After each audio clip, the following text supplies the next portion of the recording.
In 1881, Jesse Carter died in a Kent workhouse. His body, unclaimed, was dissected. One line in the ledger read, 103B, unclaimed. His mother's name was never written.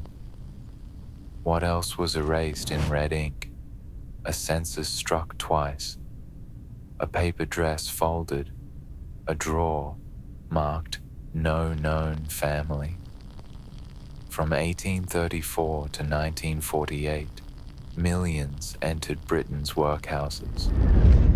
Uniforms, paper and silence were their inheritance. When poverty was punished, what else was taken away? Welcome to history's ledger. The Victorians called them paupers' palaces. Newspapers praised their order. Reformers praised their discipline. Politicians praised their efficiency. But behind the walls, families were broken, voices silenced, and lives recorded only as numbers. From 1834 to 1948, more than 16 million passed through these doors. Some left lines in ledgers, admitted, transferred, died. Most left nothing at all. Childhoods vanished into dormitories. Mothers disappeared into laundries.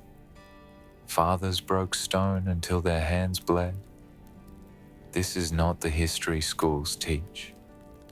This is the story of the uniforms stiff with paper, of baths without witnesses, of censuses that named women, both widow and wife, in the same stroke. A story where empire wealth glittered outside, pearl carriages, silver trays, velvet drapes, while inside, silence was the only inheritance. So let us turn the page together. Let us walk into the rooms Britain preferred to forget and listen to what the ledgers still remember.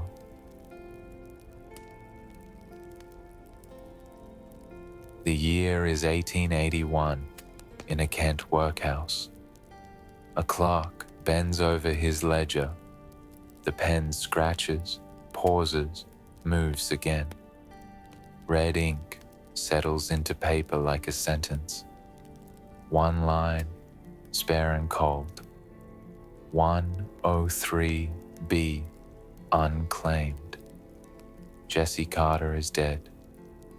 There is no funeral, no family at the gate, no name on the linen, no signature beside the entry, just the number and the drawer marked, no known family.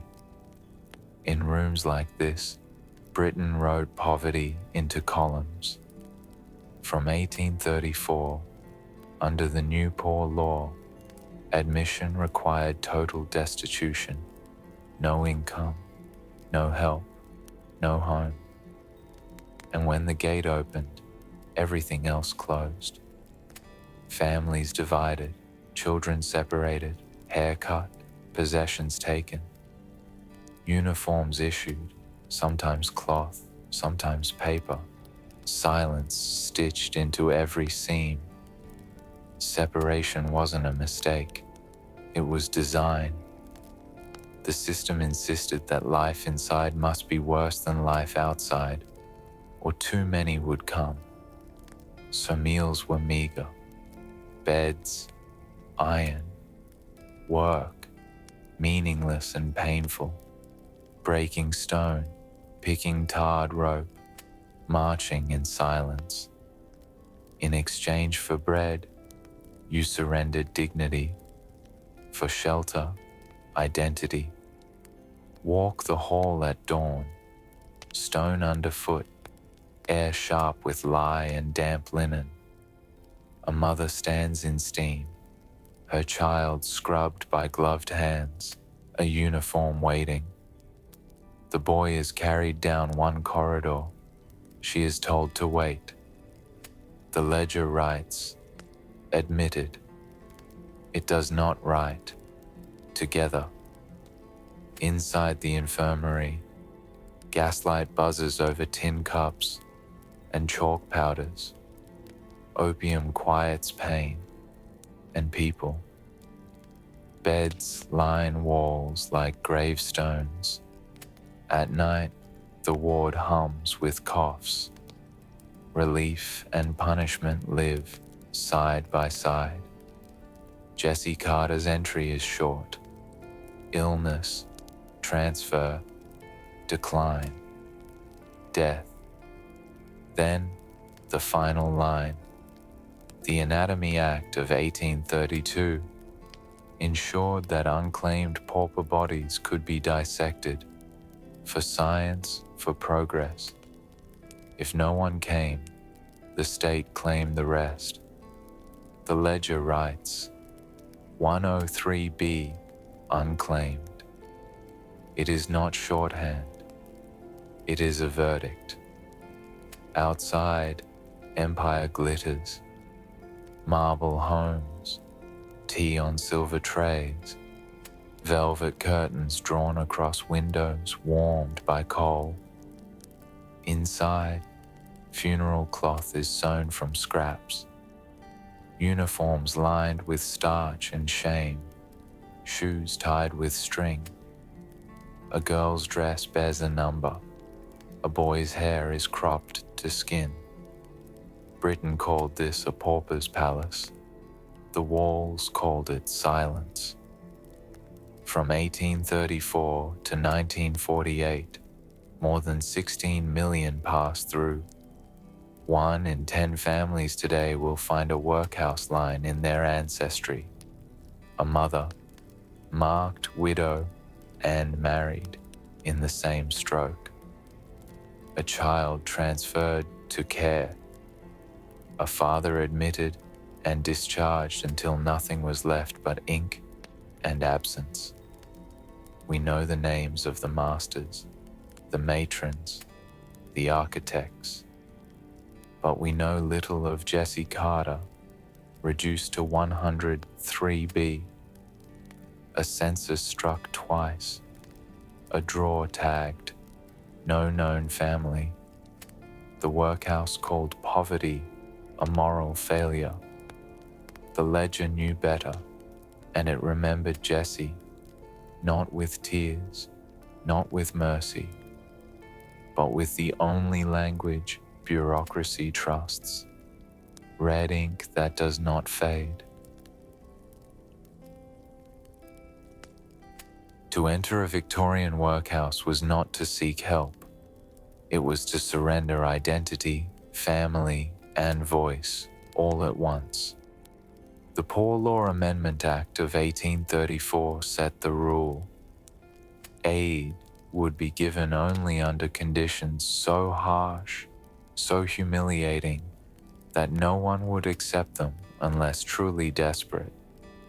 And so, the door to relief became a gate to separation. A family arrived together, father, mother, children. But once they crossed the threshold, they were divided. Husbands marched left, wives right. Children vanished down corridors marked for juvenile care. The idea wasn't to punish directly, it was to erase connection. Affection became risk. Closeness became luxury. Step into the admission hall. A clerk gestures. The mother removes her shawl. Her child clutches a toy. The matron frowns. The toy is taken. A comb is confiscated. Hair is clipped. Belongings are locked away, if not discarded. Baths are drawn in tin tubs. Disinfectant stings open skin. The uniforms are coarse. Brown cotton, sometimes reinforced with paper, stiff enough to scratch. Shoes, if given, are mismatched. Sizes are guessed. Nothing fits. A ledger opens. One pen writes 5 names, 5 lines, 5 people. But once recorded, they are filed separately, not as family, as units. In the dining hall, meals are ladled onto tin plates. Gruel, bread, no talking. The silence isn't just atmosphere, it's structure. Conversation is forbidden. To speak is to risk punishment. To remember you belong to someone else is to threaten the system. At night, in dormitories, children sleep in rows. Beds with iron frames, thin blankets, windows barred. Some whisper for their mothers. One says a name. A matron hears. The cane touches wood. The name is not spoken again. Even architecture enforced division. Separate wards for men, women, children. Walls, gates, locks, all under the same roof, but unreachable. Even in death, the separation continued. The sick died alone. The unclaimed were buried in rows, graves marked by number.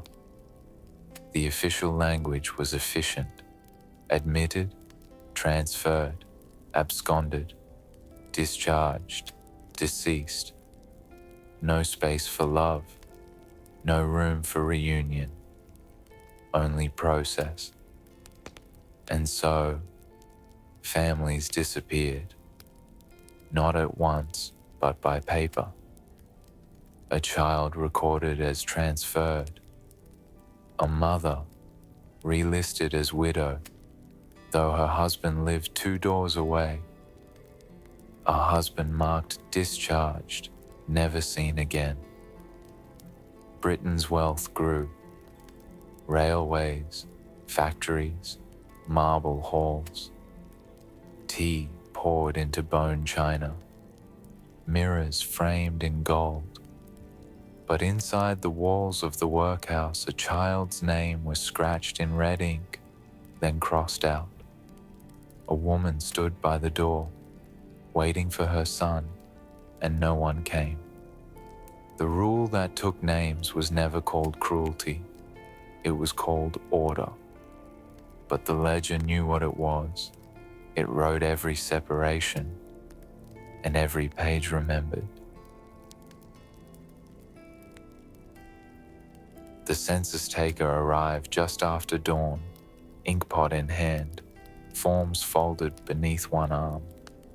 He knocked once at the workhouse gate, was let in without fanfare, and seated in the master's office to begin his task. Name, age, marital status, occupation, box after box, line after line. But in the workhouse, none of those questions had simple answers. A woman stood before him. Her gown hung loose on her frame, starched, stiff, shapeless. Her hair had been cropped short. Her hands, cracked from laundry work, remained clasped even while she answered. Her name, she gave. Her age, she stated. Her marital status. She hesitated. Her husband was alive, still inside, breaking stone in another wing.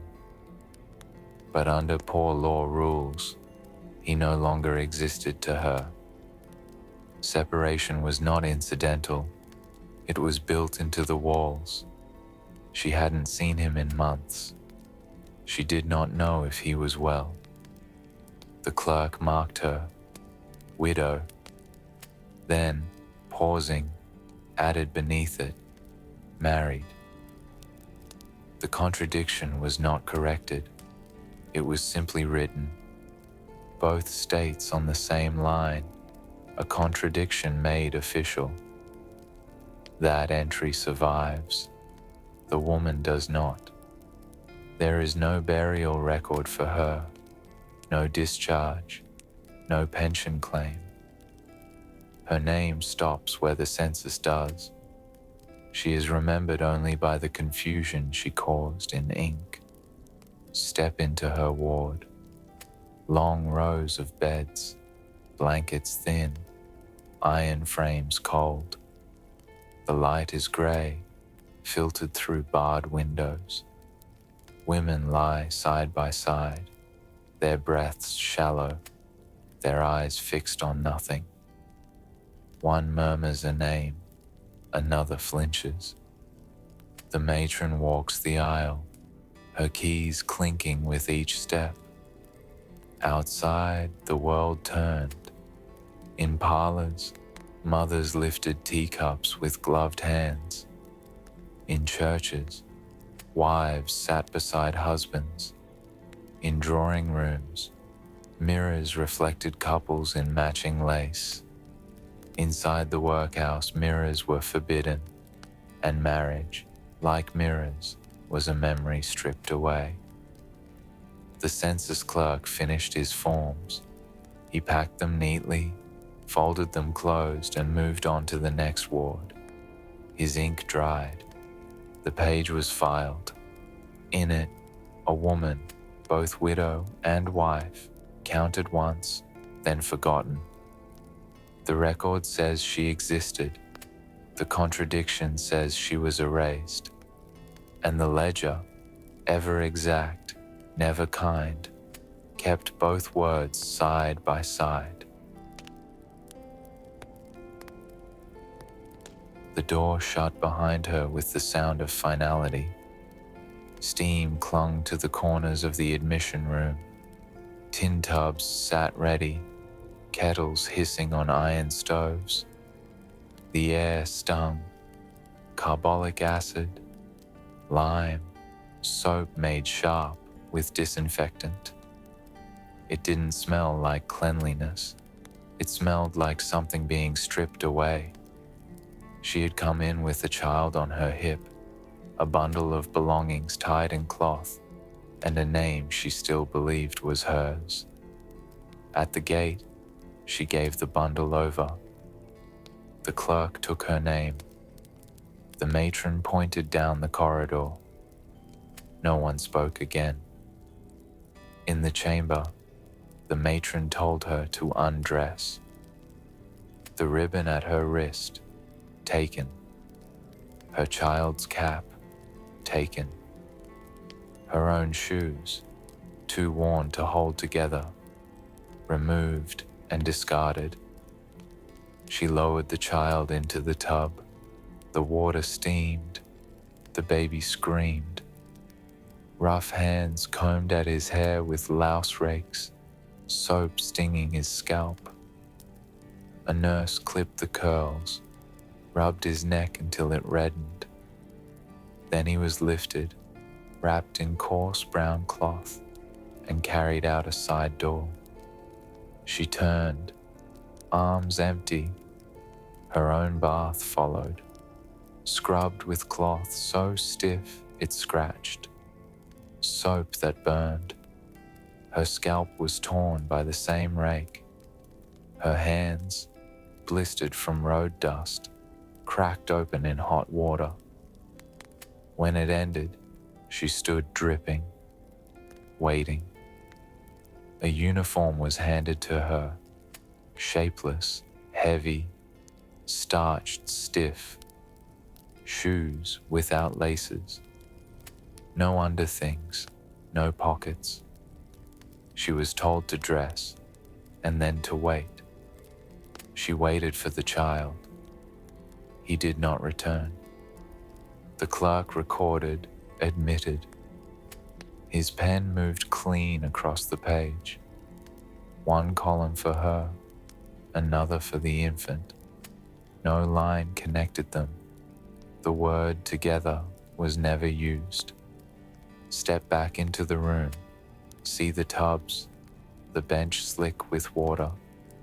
The metal comb dropped on the floor, its teeth stained. A nurse wipes her apron, already damp from the last 5. Another woman enters, silent, frayed. No voices rise above steam. No cries are answered. The door closes again. Outside, wealth warmed itself. In Chelsea and Mayfair, baths were drawn in porcelain tubs. Silver taps poured perfumed water. Infants were bathed in rose-scented basins, their toys floating in foam. A nurse wiped them gently with warmed linen. Here, soap was care. Inside the workhouse, it was punishment. The bath was meant to be efficient, sanitary, stripped of affection. But what it truly removed could not be listed in the ledger. A mother entered with the child. She left that chamber alone. The record does not say when or if she saw him again. The steam rose, the door shut, the paper dried, and somewhere a child woke beneath another roof, calling for a name that would no longer be spoken. His name was Claude, age 9. The ledger entry, diarrhea. He was admitted to the infirmary in winter, small, pale, quiet. He'd come in with his mother weeks earlier. She worked in the laundry now. He had not seen her since the admission bath. The nurse recorded his meals, 3 bites one day, none the next. The medicine, chalk mixture, then opium syrup. No sign of improvement. The boy grew quieter. One night, he failed to rise. The blanket was damp, his breath shallow. The record ends there. No discharge, no transfer. Just a blank space after the diagnosis, diarrhea, and then silence. In the locked infirmary, nothing moved quickly. Iron beds lined the walls. Gaslight hissed overhead. A nurse's shoes tapped softly across stone. The smell was thick. Lye, sweat, damp wool, sickness. Children lay flat. Some coughed. Some moaned. Most simply stared at the ceiling. Claude was small even for 9. Too light to weigh much on the census. Too weak to resist the dose. When he passed, no one raised alarm. There was no mother present, no family to call. Just the porter and the clerk. Perhaps he was dissected under the Anatomy Act. The law allowed it. The ledger offers only his first word, admitted. No final line. The ward was not locked to protect children. It was locked to protect the institution from grief, from questions, from interruption. The nurse rinsed the tin cup, changed the bedding. Another child was moved into Claude's place. The workhouse did not mark small deaths loudly. They disappeared quietly, like a breath at the wrong time, a name spoken too late. Claude became a number, then less than that. The ledger remembered him as Claude, age 9, diarrhea. Everything else erased. She arrived holding a cloth doll. It was handmade, linen body, one eye missing, hair drawn with ink. The matron took it from her hands at the door. "You won't need that here." The ledger recorded 6, status, transferred to care. No family name, no next of kin. Just a girl in a gown too big, shoes tied with string, hair clipped short, pinafore starched until it scratched. In the nursery ward, the world was wooden benches, long tables, silence broken by coughs. Children folded their hands. Meals were served without speech. Play was not permitted. There were no toys. But she had a pencil. One day she wrote something. Not much. Just a letter, short, halting, folded small, and hidden behind the fireplace stone. Addressed to no one. Signed by a child, still learning to write. The words were faint but clear. Please bring me a toy. Please, nurse. Please. No one found it until years later, when the workhouse was being gutted. The paper was brittle, the pencil faded, but it survived, tucked in a crack where dust had protected it. Her name was not on it, but her voice was. Step into the ward she lived in. Iron beds, brown blankets, chalk smell and soap. No dolls, no balls, no painted soldiers or rattles, no singing, no play. The only rhythm came from footsteps and coughs. The other children forgot her, or were forbidden to remember. She grew up there, or she didn't. There is no discharge record, no burial, no marriage line in the register. The toy never came, and yet the note remained. A girl's one act of resistance, not escape, not violence, just a request. One sentence for something soft, something unnecessary, something human. Outside, in wealthier homes, children held silk-dressed dolls, ivory dominoes, spinning tops, lacquered in bright colors. Toys as education, toys as legacy, toys as love. Inside the workhouse, a girl asked once, then never again. The ledger lists her simply, transferred to care. The letter says more. It remembers what the walls would not. The line was short. Jesse Carter, 103B, unclaimed. A clerk recorded it in red ink. No tremble in the pen, no pause between words. The page turned. Another case. Somewhere below, in the infirmary, Jesse's body was wheeled to a holding room, a tag tied to his foot, a drawer marked with the number. Under the Anatomy Act of 1832, an unclaimed pauper body was fair use. Dissection wasn't punishment, it was procedure. If no family stepped forward, the state stepped in. Walk the corridor. The walls sweat lime and steam. The air is sharp. Soap, lie, gaslight, decay. A door opens. The theater waits. Tiered benches, polished from years of coats and elbows. A single table, pale under the skylight. A demonstrator lifts a blade. Students lean forward. No name is spoken. No prayer said.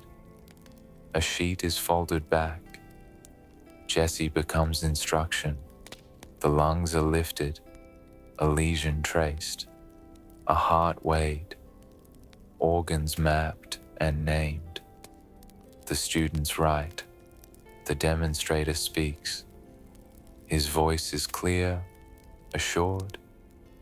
This is medicine. This is progress. He names parts, not people. He explains anatomy, not loss. Upstairs, a nurse folds sheets stiff with chalk. Downstairs, students rinse steel in silence. The infirmary kept another ledger: admission, symptom, treatment, outcome. Jesse's entries were tidy. Angina, then, died. No next of kin, no burial, only the final margin note, transferred to dissection. The ledgers balanced, the theater was satisfied. What Jesse left behind could fit in a drawer, a button, a thread of ribbon, a folded scrap of paper that smelled faintly of tea. The rest, used, cleaned, forgotten. Outside, the city warmed itself. Tea stirred in silver, shoes tapped marble, carriages gleamed in morning fog. Down below, Jesse's remains moved by gurney, useful now. The workhouse wrote his life in lines. The infirmary wrote his body in measurements. Neither recorded him as son, as neighbor, as man, only as 103B, unclaimed. That was enough. The ledger did not ask for more. They called it a palace. The newspapers, the guardians, the politicians. They called the workhouse a pauper's palace, a phrase meant to dress cruelty in respectability, a place where the poor were sheltered, clothed, disciplined, a place, they said, of order. But step through the gate and the illusion thins. The walls are high and grey, windows narrow, corridors echo with boots on stone. The first thing you notice is the cold. The second, the silence. Inside, uniforms wait, brown, coarse, stiff with starch. Shoes are tied with twine, hair is cropped, possessions taken, ribbons, rings, lockets, contraband. Nothing soft is allowed. In the dining hall, meals are served without speech. Gruel in tin bowls, bread in heavy slices. A matron watches. A master waits. The hum of gaslight overhead. No sound of forks. No conversation. No choice. The dormitories are rows of iron beds, blankets thin, rooms always colder than expected. The air smells of disinfectant and damp wool. A woman coughs once, then stops. A child cries into a pillow. No one responds. Silence is the rule. The poor law was designed to deter. Comfort invited dependency. Kindness risked repetition. So the workhouse gave nothing more than survival, and sometimes not even that. Outside, Britain glowed, gilded parlors, pearl-handled teacups, servants in livery carrying warm towels, children rocked in silver cradles. Inside the workhouse, a girl was scrubbed raw in a tin bath. A boy's shoes were cut down to fit a smaller foot. The palace was not built for its inmates. It was built to make the rest of Britain feel better, to say, we care. While showing, we punish. Imagine the laundry. The vats boil, steam fills the air, hands crack and bleed. A matron calls for more rags. A woman sways from heat and is told to work faster. In the master's report, this is recorded as order maintained. The ledgers reflect the same illusion. Meals served, beds filled, coffins ordered. It all sounds complete, balanced, sufficient. But what they don't write is this: the pauper's palace had no crown, no comfort, no room for memory. It was a place built to erase, and to call that erasure noble. When death came, it came without ceremony. There was no bell to toll, no family procession, no velvet pall, no carved stone with name and date, just a clerk, a pen, a line in the ledger. Interred, unclaimed. The coffin was deal wood, thin, unpolished, cut in bulk, no lining. Sometimes the lid didn't fit, sometimes the body didn't either. Shrouds were scraps, rags from the infirmary, old linen torn from bed sheets. Shoes were removed before burial, the leather was needed by the living. Carts rolled out the back gates early, before city traffic, before watches. The dead were loaded 2 or 3 at a time. The wheels rattled on cobblestone. The driver did not stop. At the cemetery, graves were shared, 10 to a trench, 12, more. Bodies laid side by side, soil shoveled over, sometimes markers, usually not. A number might be carved on wood. Rain erased it by spring. If family came, they followed at a distance. If they couldn't pay, they didn't come at all. One woman walked 5 miles and was told the burial was over. She sat by the closed gate until dusk. The ledgers wrote, buried. They didn't write, watched. Step into the yard. The grass is patchy, stones lean.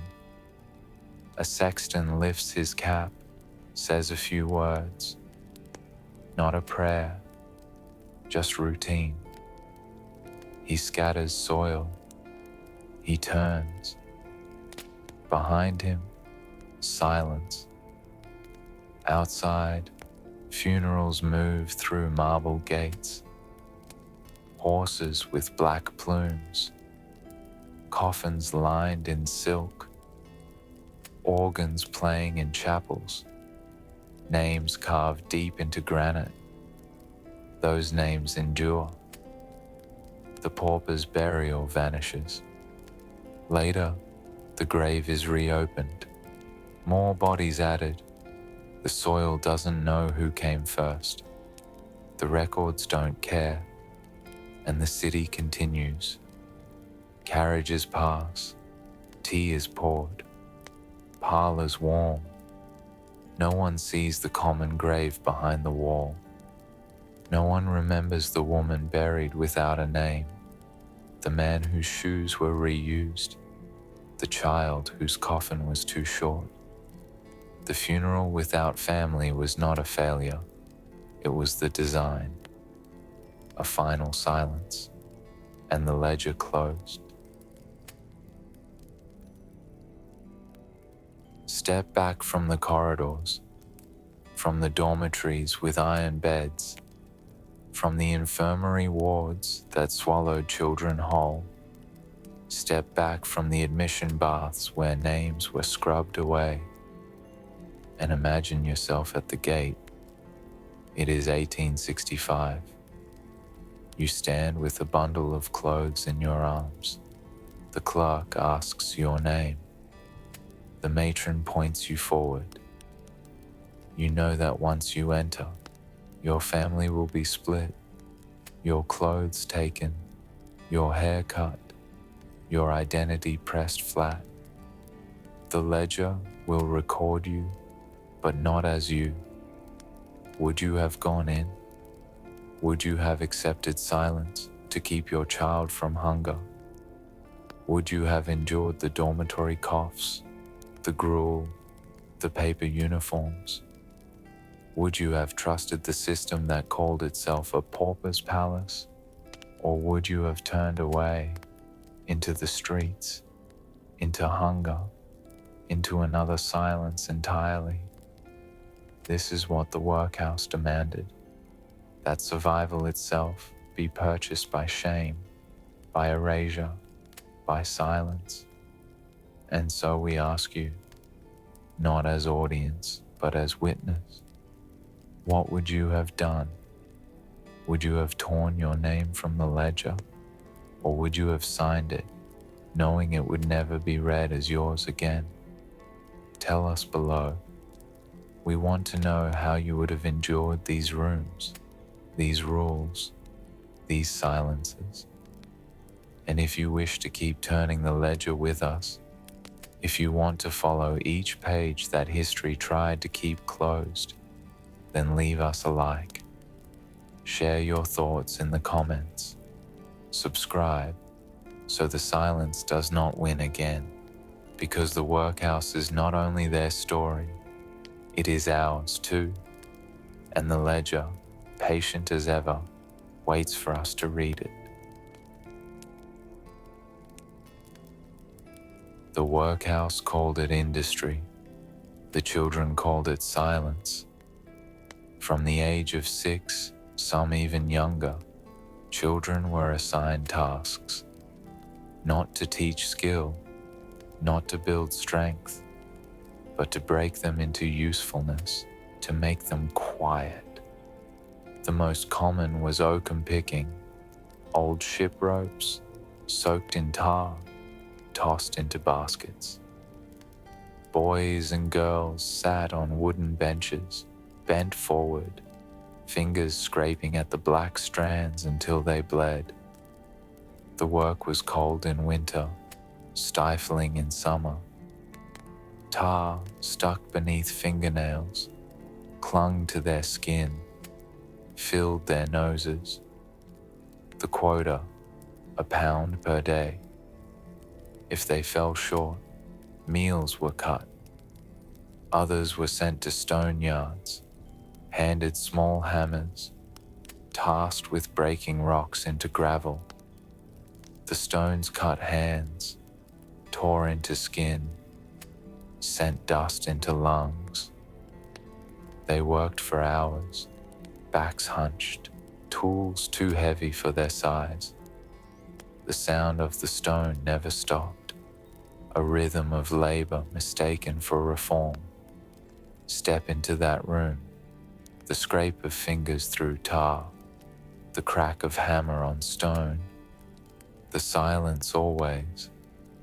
This was not punishment for misbehavior. This was routine. This was policy. The poor law taught that work should be harsh, or it wouldn't be deterrent. So children were given labor scaled to their bodies, but not their age.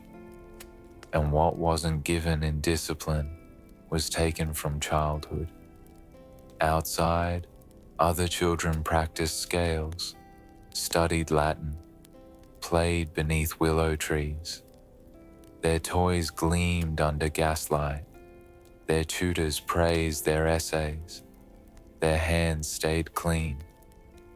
Inside, workhouse children left fingerprints in tar, scars on palms, lungs that wouldn't fully expand, and sometimes no trace at all, just a line in the ledger.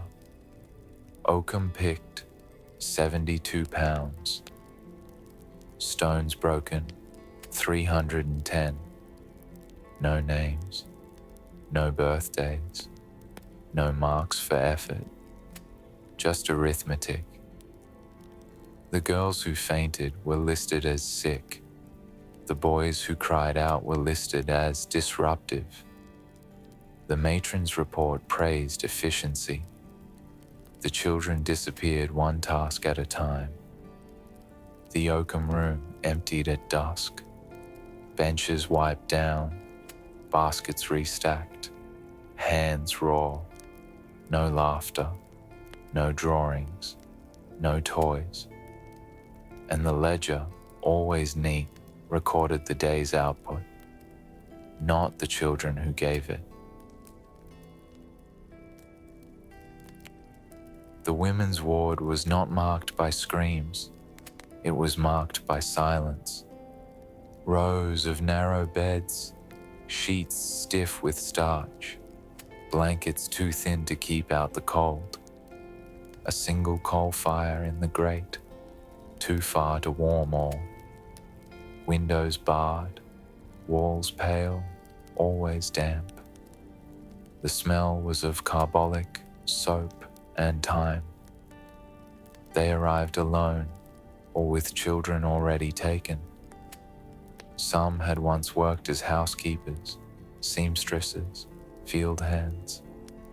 Others simply fell out of notice, widows with no income, wives of men long disappeared, women abandoned by work, by law, by luck. The rules were strict. Silence during meals, silence during inspection, walk single file, no lace, no letters unless permitted. One woman, a former teacher, asked for a book. The request was denied. Idleness leads to trouble, the matron wrote. Their work was endless. Laundry boiled in copper tubs, sheets beaten and wrung, hung on lines that iced over in winter. Hands cracked and bled. In one corner, a woman scrubbed her own skin raw, not for hygiene, but for penance.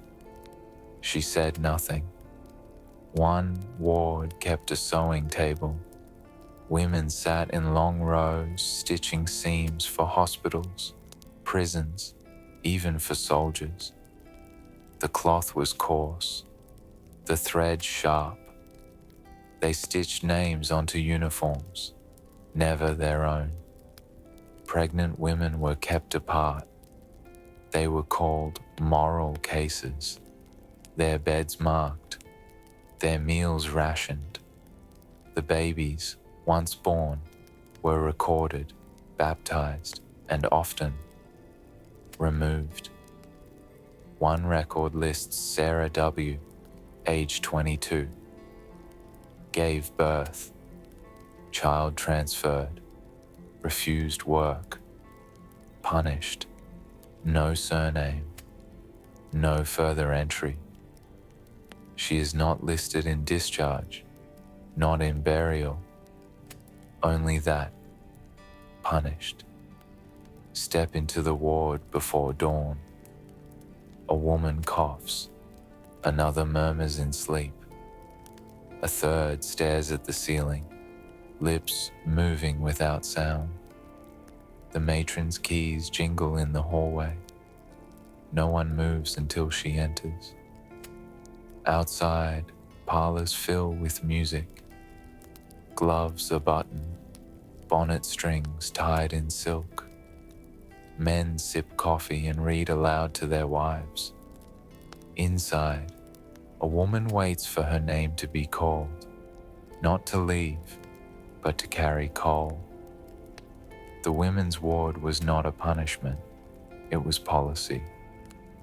And when a woman died there, alone, unnamed, the ledger wrote, discharged, deceased. No funeral, no lace, no mention of who she'd been, just the bed, remade. and her thread cut. It was called the nursery, but there were no toys, no lullabies, no softener, just rows of iron beds lined wall to wall, each with the child tucked in too tightly beneath the wool blanket that itched against skin. The youngest was swaddled in brown cloth. The older ones sat upright when the matron entered, hands folded, eyes forward. Stillness was survival. They were orphans, or not. Many had parents in the same building, sleeping in other wards, folding linen or breaking stone. But once admitted, children were separated for discipline, for efficiency, for order. The Poor Law Board believed in early training. Children were to be molded, speech restricted, affection discouraged. Some were sent to workhouse schools, narrow rooms with long desks and chalk dust, thick in the air. Others were shipped out as apprentices, assigned to farms, factories, laundries, households far from home. Discharge records often read, "Child placed." Not with whom, not where, not why.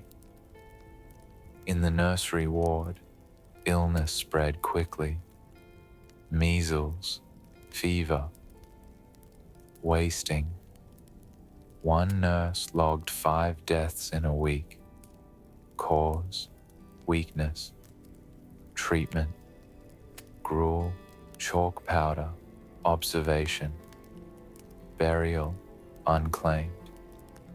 A girl named Bess was known for humming when she worked.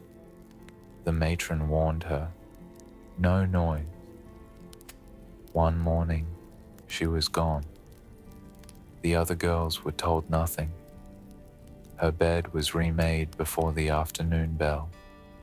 The humming never returned. Step into the ward after dusk. The smell of damp wool, the rustle of blankets, a soft cough in the dark. One child whispers a name, another reaches out, touches only air, eyes close tight. No lullaby comes. Some children were adopted, some were apprenticed, some disappeared between lines. Their records stop without warning. A birth noted, an admission, then nothing. The census lists them as pauper child, workhouse inmate, age 5, age 8, age 12. No last name, no family line, just a mark on a page, like a shadow beneath a light. Outside, nursery windows in grand homes glowed with firelight. Children held storybooks, turned pages with clean fingers, fell asleep beside rocking chairs. Inside the workhouse, sleep was a silence without comfort, a stillness mistaken for peace. The children's ward didn't raise children. It processed small lives into lines, and the ledger, always precise, called it care. They called it a schoolroom. The Poor Law Commissioners in 1844 issued an order. Every child inside must be instructed. Inspectors later praised the effort. Pauper children are not neglected, but step into the room and the promise feels thin. The floorboards are bare, the smell of chalk dust mixing with smoke from a low fire that hardly warms the air. Gaslight flickers, dim against whitewashed walls. Long benches stretch in rows, children perched in brown pinafores too large for them. Hair cropped blunt, fingers red from cold. A teacher, sometimes a pauper hired cheap, sometimes a schoolmaster paid a pittance, stands with a cane. She calls a name. A boy stumbles on his letters. The cane taps wood, sharp, deliberate. Silence deepens. The boy lowers his head. By the 1850s, thousands of pauper children sat like this each morning, slates in hand. Lessons were fragments, hymns copied, scripture recited, words like obedience and humility chalked again and again. A girl scratches them onto slate, her fingers stiff, the chalk breaking against the cold surface. The word blurs as her eyes water. Outside in Kensington, sons of merchants studied Euclid with tutors, their books bound in calfskin, their desks polished oak. Daughters practiced scales on rosewood pianos, ivory keys cold under their fingers. Their rooms smelled of ink, polish, perfume. Here, in the workhouse, the only perfume is chalk dust and coal smoke. Reports survive. In 1861, an inspector wrote of a London workhouse. Children appear orderly, but instruction is deficient. The ledger beside recorded school attended, nothing more. Names lost, effort lost, silence preserved. Imagine the sound, the scrape of slate pencils, uneven, halting. A hymn sung off key, voices thin, breath visible in the cold. The cane striking wood to keep rhythm. The fire sputtering low, failing to warm the benches. There were sparks, even here. A child who learned to read enough to sign his name. A girl who copied verses until her letters grew steady. A boy who carried fragments of Shakespeare from a schoolroom scrap, but most left with little more than obedience. Charles Chaplin, born in 1889, was admitted to the Lambeth workhouse as a boy. Later he recalled hunger more than lessons, shame more than hymns. But even in that silence, fragments of performance shaped his art. His comedy carried the ghost of these schoolrooms. Rigid order, marked by laughter that could not be contained. Still, for most, the lessons faded. Not Latin, not history, not geography, just silence. Picture the last hour of a winter day. The bell rings. Children set down their slates, letters half formed, chalk dust clinging to fingertips. They file out in silence, their breath fogging the air. They return to dormitories of iron beds, to bowls of gruel, to oaken baskets. Childhood remains here, on the benches, carved into silence. The inspectors left with notes. Instruction satisfactory, discipline maintained. The guardians signed reports, praised order. But the children's names appear only in ledgers, one after another. Columns marked, school attended. The poor law promised education. The walls delivered stillness, and the ledger, patient as always, remembered not what was learned, but what was never taught. The danger was not confined to Britain. Across the ocean, in America, parlors bloomed in the same greens. Importers carried rolls from London and Manchester into New York, Boston, Philadelphia. Domestic manufacturers followed suit, grinding arsenic pigments into their own designs.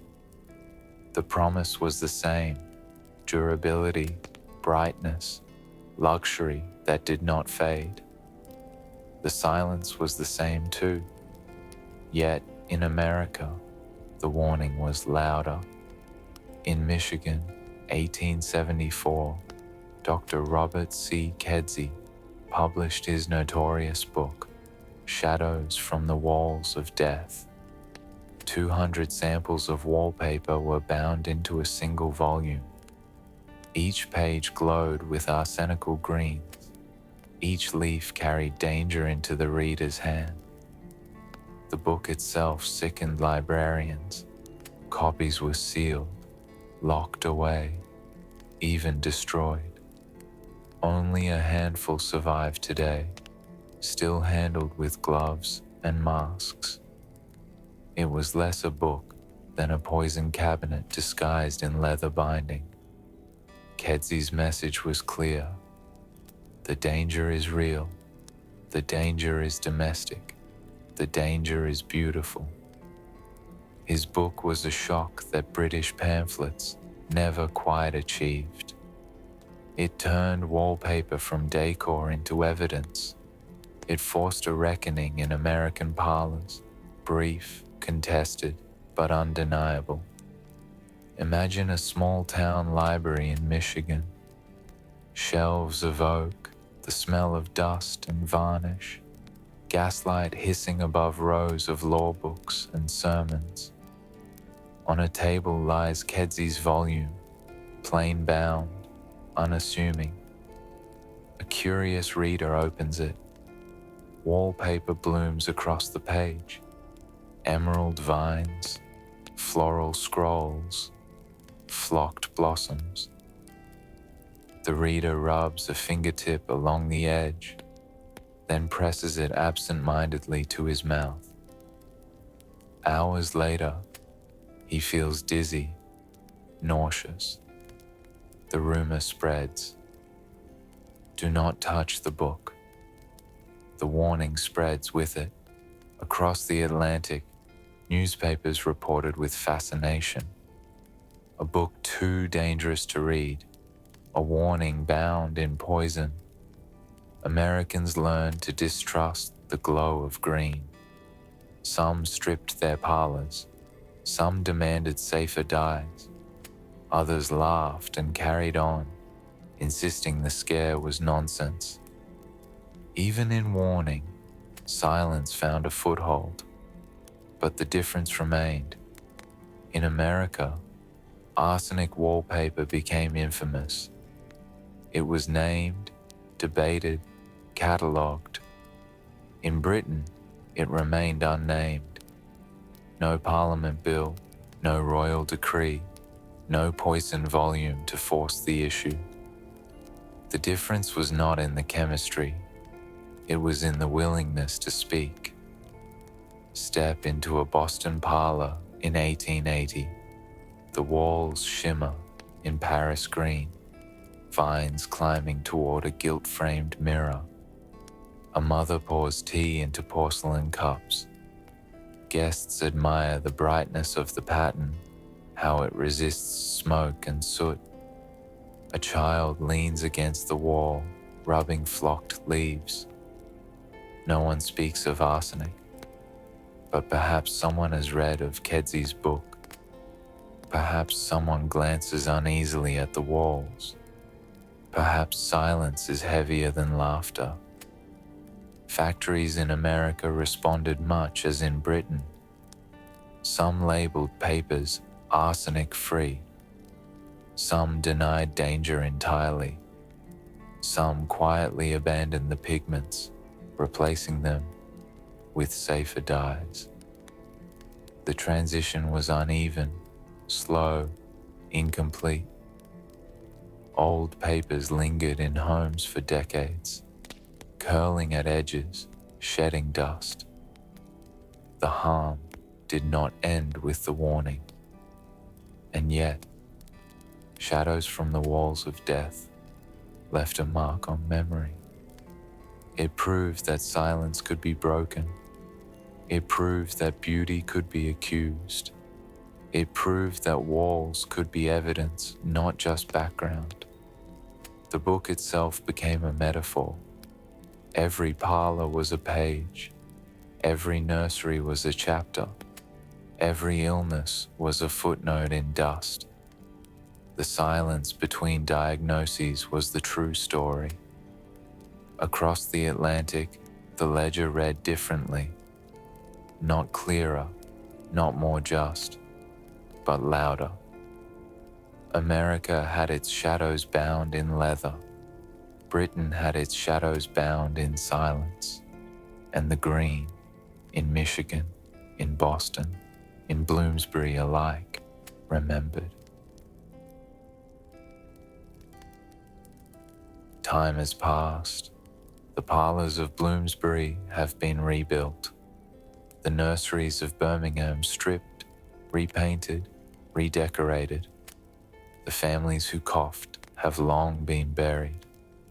Yet the walls remain, not in homes, but in museums, in archives, in conservation vaults, wallpaper samples, catalogues, entire rolls, carefully stored. Some are framed under glass. Others lie flat in drawers lined with acid-free paper.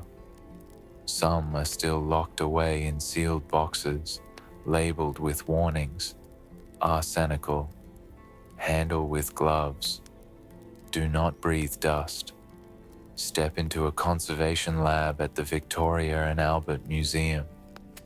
The air smells faintly of paper and chemicals. Shelves hold binders of pattern books. A technician pulls open a drawer.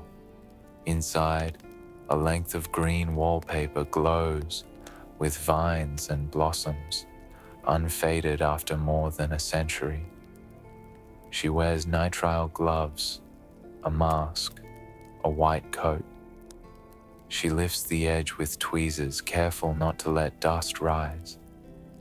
The flock still feels soft to the touch, but no hand may touch it bare. Here is the irony. The very papers that were dismissed as harmless in their own age are now treated as dangerous relics.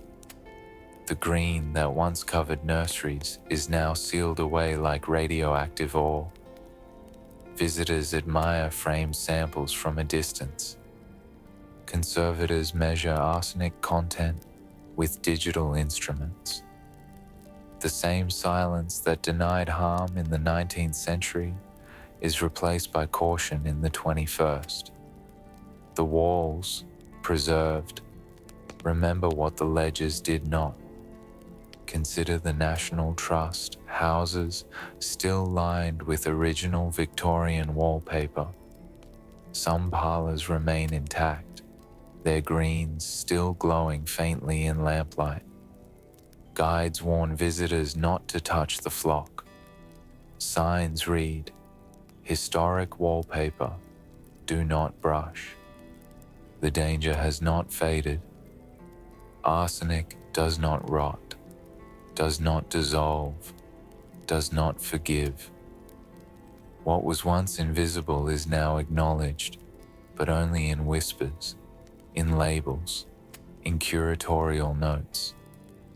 Even in libraries, the danger lingers. Books bound with wallpaper samples are still sealed. Kedsy's volume survives in Michigan, its pages turning only under controlled conditions, masks and gloves in place. Archivists joke grimly, "This is a book that can kill." They mean it. It is still true. The rooms remember not only poison, but luxury. Velvet drapes that once trapped smoke still hang in great houses. Gilt mirrors reflect the glow of chandeliers. Crystal decanters sit on marble sideboards, polished for display. To visitors, they seem timeless, elegant, safe. To conservators, they are evidence. They are witnesses. They are survivors of an age when beauty and silence conspired. Imagine walking into such a preserved parlor. The wallpaper curls faintly at one edge, exposing plaster beneath. The green remains vivid. A guide speaks softly, reminding guests to stand back. A velvet rope separates you from the wall. You lean forward anyway, squinting at the flock, imagining the touch, resisting it. Behind glass, luxury becomes ghostly. Beauty becomes warning. Comfort becomes artifact. This is the paradox of memory. The Victorians refused to name arsenic on death certificates. Coroners did not write it. Priests did not preach it. Parliament did not ban it. And yet, a century later, the walls themselves forced the admission. Museums label what funerals ignored. Archivists caution what coroners dismissed. Visitors whisper what doctors once denied. The rooms themselves are the ledgers. Every flocked vine in a drawer, every glowing sample behind glass, every roll stored in darkness. They are lines of absence written into material. They tell us what was never written, that silence killed, that beauty betrayed, that luxury remembered when humans did not. In a drawer in the archive of the Victoria and Albert Museum, a book rests heavy with patterns. Each leaf holds a sample: blossoms, vines, scrolls, birds. Some are muted, vegetable dyes that faded long ago. Others are impossible, greens as bright as spring, unfaded after more than a century. These are the dangerous ones. Turn a page. The pattern is called Peacock Garden. Printed in 1889, its birds spread tail feathers across emerald vines.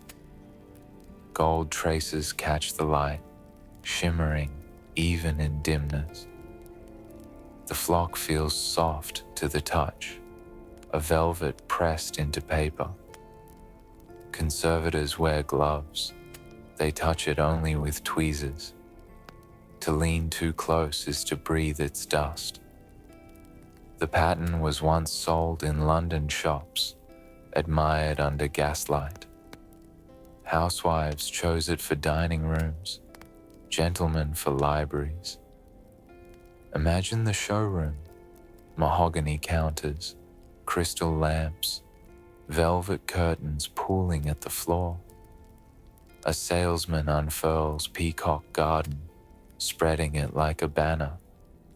A lady leans near, silk-gloved, eyes widening. The green does not fade. The gold gleams even under coal smoke. She smiles, nods, signs the bill. The roll is delivered to her townhouse, pasted to her walls, admired by her guests. Now the same pattern lies silent in a drawer. The birds still gleam, the vines still climb, the emerald still glows. But no one pastes it to plaster. No child sleeps beneath it. No guest runs a hand along the flock. It is beautiful, and it is untouchable. The pattern book is more than catalogue. It is ledger. Each page is a transaction preserved. This roll was sold. This color was admired. This dust was breathed. The book does not record symptoms, funerals, diagnoses. It records only beauty. The silence is implied. Step closer. Imagine the senses. The flock presses velvet against the fingertip. The gold glints like coin in lamplight. The green dazzles, almost unnatural in its intensity. But beneath, silence, arsenic, absence. A page that kills quietly. A pattern that whispers only when tested. Other designs lie nearby. Willow boughs, soft and meandering, praised for their naturalism. Trellis with birds hopping among lattices. Fruit with pomegranates swelling rich in red and green. Some tested safe, some did not. In conservation labs, the distinction is precise. In Victorian parlors, it was not. The irony is sharp. The Victorians purchased these patterns as permanents. They do not fade, the salesman promised. They endure. And they have endured too well. The greens are still vivid, the flock still soft. What was once praised for not fading is now feared for not dying.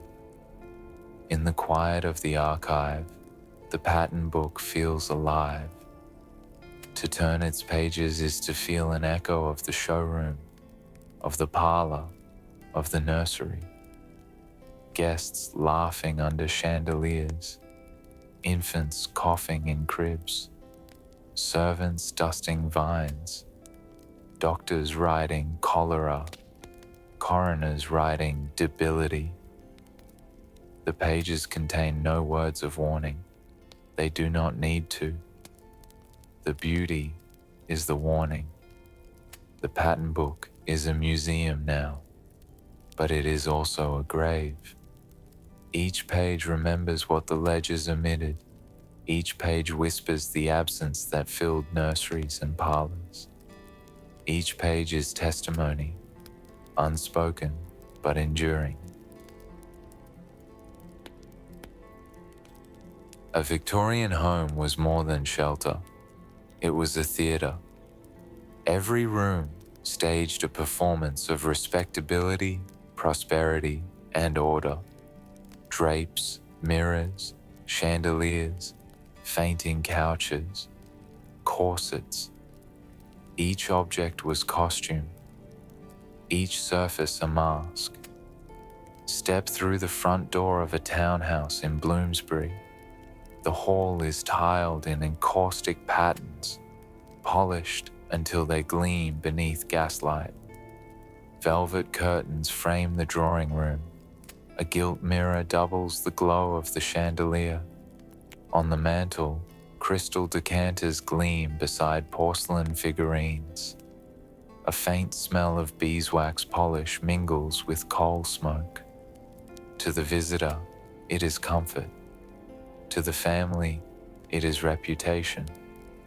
To the walls, it is silence. Corsets encase daughters in whalebone and silk. Their organs are pressed inward, lungs constricted, waists cinched until virtue itself can be measured in inches. The fainting couch is not decorative, it is necessary. Lace collars hide the shallow breaths, the pale complexions. To the guest, it is fashion. To the family, it is pride. To the body, it is strain. Gas chandeliers hiss above lace doilies, their mantles glowing white. But leaks are common, odorless, invisible. Entire rooms ignite in the night, flames rushing along velvet drapes, devouring wallpaper, consuming nurseries. Death comes without warning, and yet every household insists on gaslight. brighter, cheaper, modern. Oil lamps are for the poor. Fire is the price of progress. In nurseries, lead gloss paints the crib rails, smooth and shining. The paint flakes sweet to the tongue. Burton's line etches itself into children's gums. Bottles of porous glass hold spoiled milk, swaddled in lace covers that trap damp and dust. Dolls in arsenical fabrics rest against wallpapered vines. The toys are objects of innocence. They are also objects of harm. Consider the dining room. Mahogany polished to a dark sheen. A table spread with linen, silver cutlery, porcelain plates edged in cobalt glaze. The food itself is no safer. Bread whitened with alum. Wine stretched with lead acetate. Milk thinned with chalk. Guests dine beneath chandeliers, toasting health, while every course carries absence in its flavor. And yet, the house performs. Guests admire the gilt, the drapes, the papered walls. The mistress of the house speaks softly of her daughter's engagement, her son's studies, her husband's business. She does not speak of her headaches, or her child's cough, or the maid who collapsed by the fire. Silence is part of the performance. Every object serves dual purpose. Luxury for the eye, silence for the ledger. The wallpaper is the greatest mask of all. It promises gardens that never wither, vines that never fall. It promises permanence in a world of soot and smoke. Families believe it is beauty made durable. They do not see it as beauty made dangerous. Step into such a house at night. The street is quiet. Inside, a faint glow spills through lace curtains. A corset lies half unlaced on a velvet stool. A chandelier hums faintly with gas. A cradle rocks gently in the nursery. The wallpaper glows, green, steady, loyal. No scream, no cry, no alarm. Only absence, patient as breath. The house is a mask. It conceals more than it reveals. It hides its harm beneath ritual, beneath fabric, beneath etiquette. And when the funerals pass, the curtains are drawn again, the chandeliers lit again, the mirrors polished again. The house resumes its performance, but the walls, flocked, glowing, silent, remember what the family will not, and the green, patient as always, records every cough, every fainting breath, every silence. The house masks. The ledger does not. How many died? The question hangs over every page, every parlor, every funeral. How many children wasted away in nurseries lined with vines? How many mothers collapsed in drawing rooms glowing emerald by gaslight?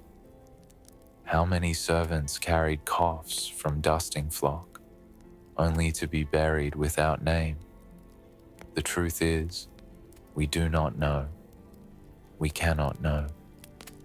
Victorian medicine did not name the wall. Coroners wrote cholera, debility, enteritis.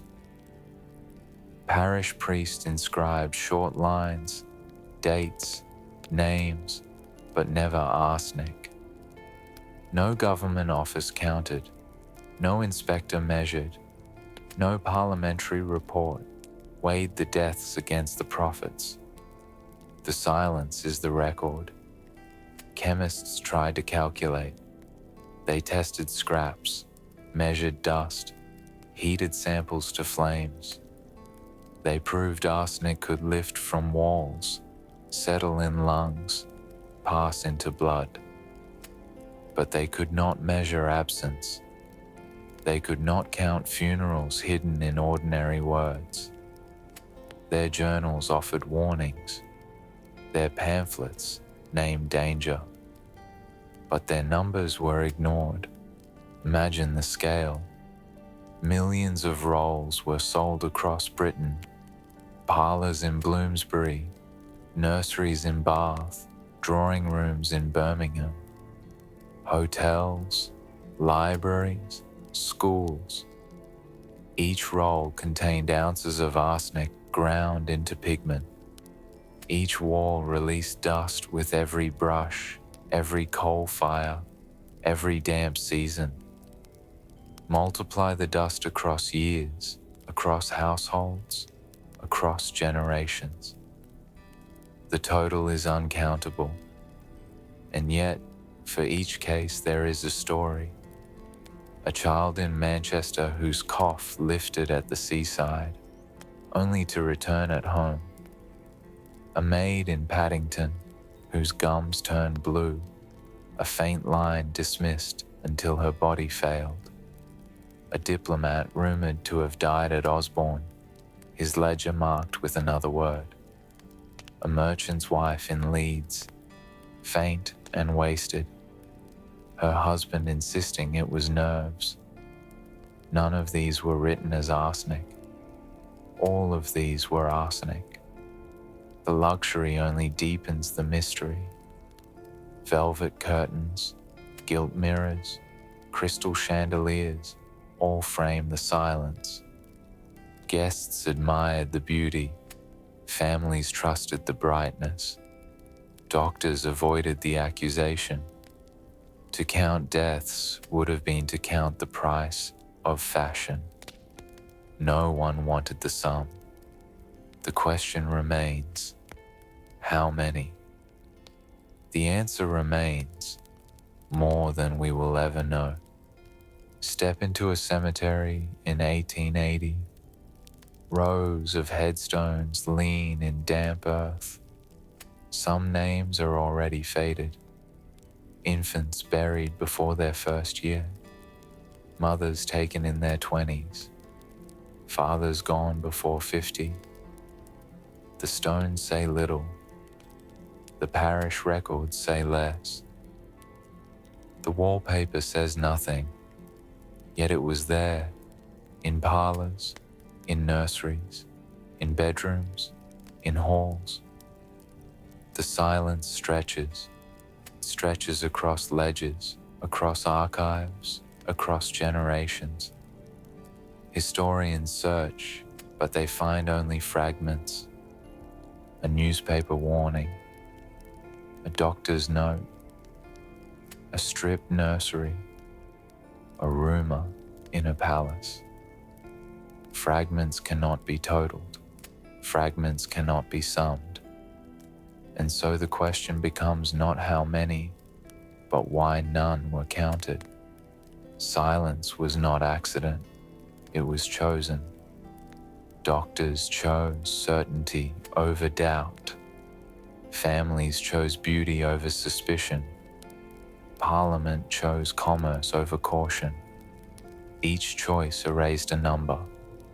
Each erasure multiplied absence. The ledger of arsenic wallpaper is therefore not a ledger of sums, but a ledger of silence. The absence itself is the evidence. Imagine again the parlour. Gaslight glows. A gilt mirror doubles the light. A child coughs. The doctor arrives, prescribes tonics. The funeral follows. The certificate reads, cholera. The parish writes a name. The wallpaper glows still. The green remembers, the ledger does not, and so we arrive at the cruelest truth. We cannot count the dead, we can only count the silences, and the silences are endless.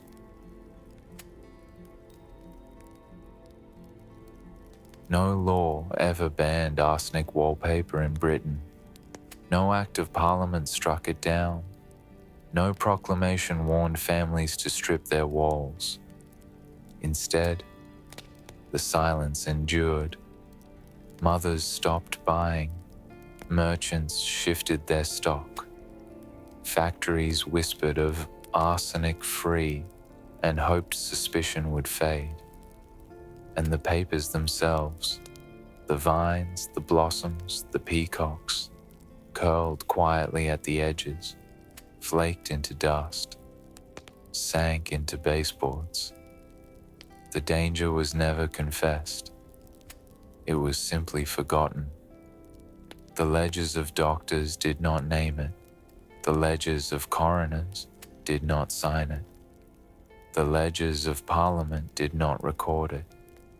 But the walls had already written their own record. A cough that lifted by the sea and returned at the keyhole. A child who brightened in sunlight and dimmed in a nursery. A servant who collapsed dusting flock, her cloth blackened with coal and green. A diplomat who slept in a palace chamber and never woke. Each absence was an entry. Each silence was a sum. Step once more into the parlor. Velvet curtains droop heavy with smoke. A gilt mirror reflects gaslight across vines that never wither. Crystal glitters on the mantel. Silver spoons rest obedient in their drawer. A child's toy horse leans against a wall that still glows emerald in the half-dark. The room is empty now, the family gone, the ledgers closed. Only the wallpaper remains. The green has no voice, but it remembers. It remembers the hands that touched it, the lungs that breathed it, the funerals it watched in silence. It remembers the absence written in every line that never said arsenic. This was not murder, it was ritual harm. Practiced, polished, printed in catalogues. Trusted by mothers, admired by guests, denied by Parliament, forgotten by ledgers, preserved only in silence. And when the rooms were demolished, when the papers curled into dust, when the pattern books were stored in museum drawers, the echo endured. It lingers still, not in words, not in numbers, not in laws, but in silence itself. And if you lean close enough, you will hear it. Not a voice, but an echo. Not a confession, but a memory. The green remembers. If you would have trusted beauty in that century, if you would have sat beneath those glowing walls, tell us below. Would you have torn the paper down, or would you have trusted silence? And if you want to keep turning these pages with us, if you want to open the next ledger, hidden in plain sight, then like this video.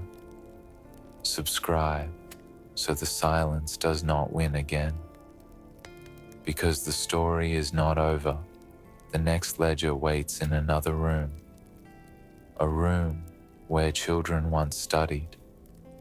A room where discipline replaced care. A room the Victorians built not as home, but as warning.